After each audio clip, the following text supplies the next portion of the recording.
গাধাকে সৃষ্টি করার পর তাকে বলা হলো সকাল থেকে সন্ধ্যা পর্যন্ত তাকে ক্লান্তিহীন পরিশ্রম করতে হবে,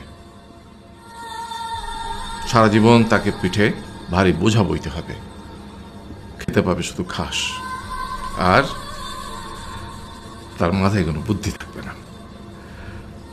তার আয়ু হবে 50 বছর। গাধা করজোড়ে সৃষ্টিকর্তাকে বলল, আমি এত বছর বাঁচতে চাই না, আমাকে 20 বছর আয়ু দেওয়া হোক।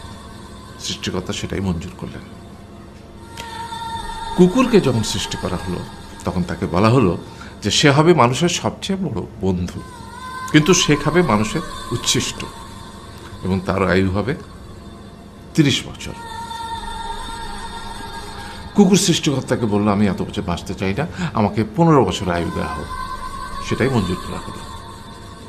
এরপর বানরকে বলা হলো, তুমি শুধু গাছের এ ডাল থেকে ও ডালে ঝুল খাবে এবং নানান রকম ফন্দি ফিকির করে মানুষকে আনন্দ দিবে, তোমার আয়ু হবে 20 বছর। বানর বলল, আমি 20 বছর বাঁচতে চাই না, আমাকে 10 বছর দেওয়া হোক।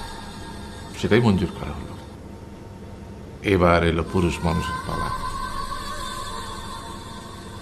তাকে বলা হলো যে তুমি হলে প্রাণীগুলোর মধ্যে সবচেয়ে বিচক্ষণ এবং বুদ্ধিমান, সেই জন্যে তোমাকে প্রাণীদের শিরোমণি করা হলো এবং তোমার আয়ু হবে 20 বছর।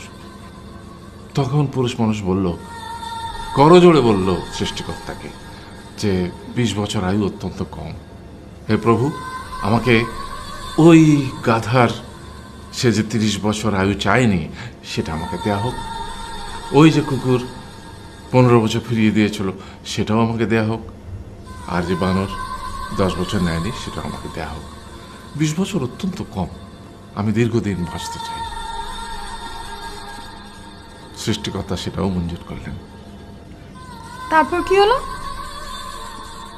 সেই থেকে ছেলেরা পুরুষ মানুষ হিসেবে বাঁচে 20 বছর, তারপরের 30 বছর সংসারের বোঝা পিঠে করে বয়ে বেড়ায়, সেটা কার মতো? গাধার মতো।